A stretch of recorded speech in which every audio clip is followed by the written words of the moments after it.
बस जो किस्मत में लिखा होता है वो तो झेलना पड़ता है। नहीं, अल्लाह ना करे हमारी अरीशा क्यों ये सब कुछ झेले। लाखों में एक है वो। चिराग लेकर भी ढूंढोगे तो ऐसी बहू नसीब नहीं होगी किसी को। मगर इस वक्त कोई बहू बनाने के लिए राजी हो तब ना। कैसे नहीं कोई राजी होगा। आपका अपना भाई है ना, आपका अपना खून है शकील।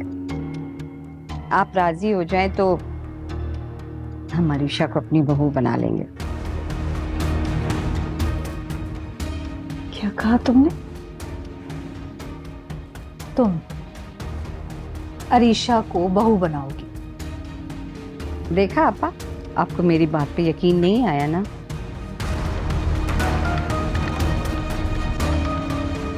जी आपा, अब आप सोचें कि बदनामी के डर से अगर हम अरीशा को ठुकरा देंगे तो हमारे होने का क्या फायदा। अब वैसे भी शकील खुशी खुशी उसको अपनाएगा, सर का ताज बनाएगा। बस कौसर बस। मेरी अरीशा इतनी गिरी पड़ी नहीं है कि उसकी शादी अब मैं शकील से करूंगी। तुम्हें कितनी दफा समझाया है कि ये ख्वाब तुम देखना छोड़ दो। कहाँ मेरी अरीशा और कहाँ तुम्हारा शकील जाहिल बेटा। कैसी बातें कर रही हैं आप? शकील आपका अपना खून है, भतीजा है आपका। और निगो को भी तो आपने अपनी बहू बनाया है ना। नगीना की बात और है।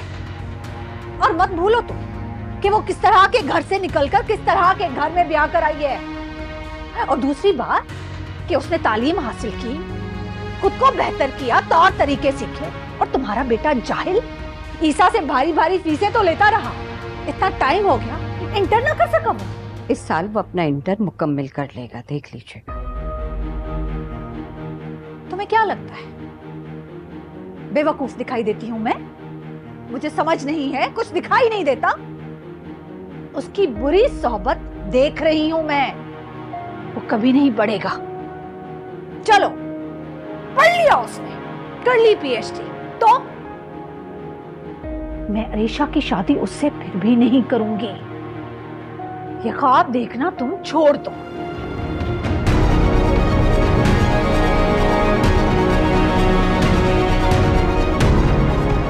आइंदा इस मौजू पर बात हम नहीं करेंगे। बढ़िया ही अरीशा को बहू बनाने के लिए हाँ दो सी चल गई, लेकिन बोल नहीं गया। भी नहीं, मैं क्या करती हूँ रिफत बीबी आपके साथ, देखती जाना।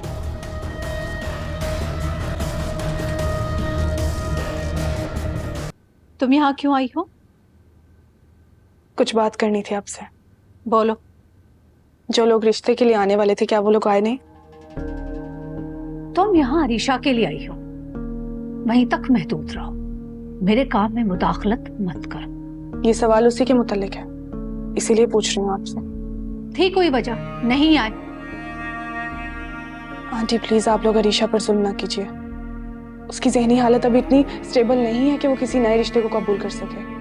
वो मेरी बेटी है, मुझे अच्छी तरह पता है उसके लिए क्या अच्छा है और क्या बुरा है।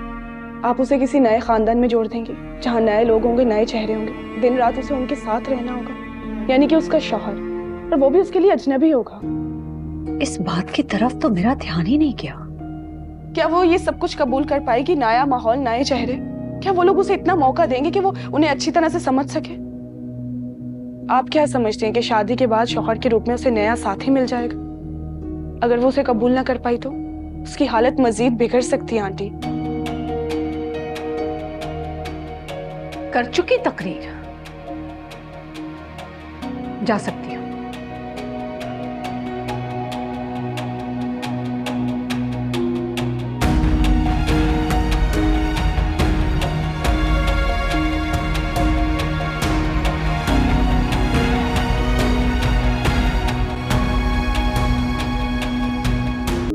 जिसके पास रिश्ता लेकर जाती हूँ,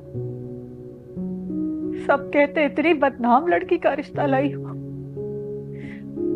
तुम्हारी बेटी की बदनामी तो पूरी दुनिया में फैल गई है।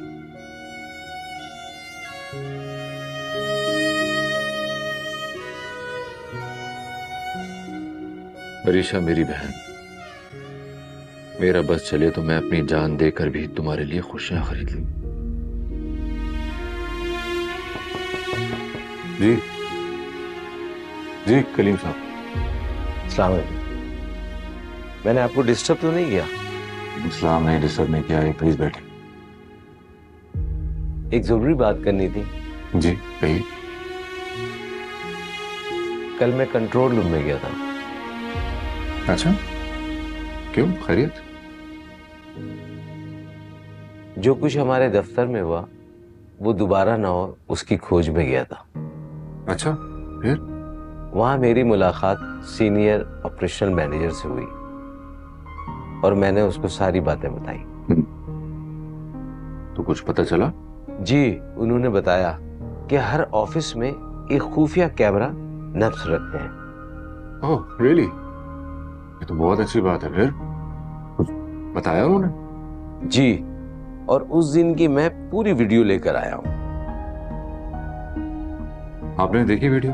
तो क्या पता चला? कौन है? जी, आप खुद देख लें पहले। अरे मैं तो देख ही लूंगा, आप मुझे बताएं ना कौन है। वो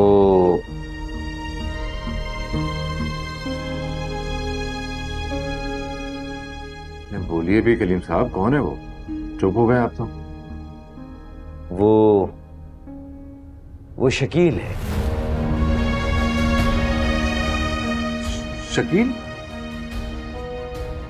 सर मुझे भी ऐसे ही शौक लगा था,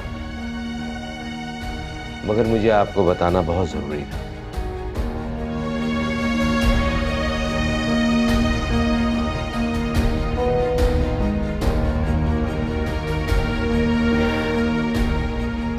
और ये वीडियो देख लें आप खुद प्लीज।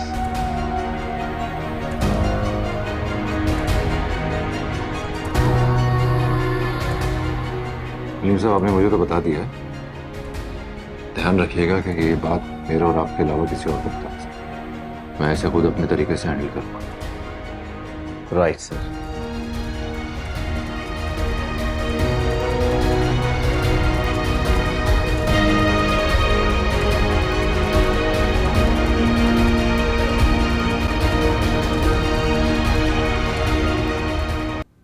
सरप्राइज।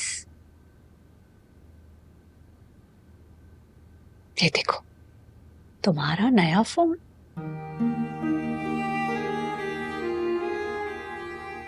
ये मेरे लिए? हाँ, तुम्हारे लिए। तुम्हारे भैया लाए हैं। तुम्हारा जब एक्सीडेंट हुआ था ना, तुम्हारा फोन गुम हो गया था, तो इसलिए तुम्हारे भाई नया फोन लाए हैं। अब तुम इसे इस्तेमाल करो और अपने दोस्तों से बात करो। दोस्त? मेरे कौन है दोस्त अम्मी? मैं तो नहीं जानती।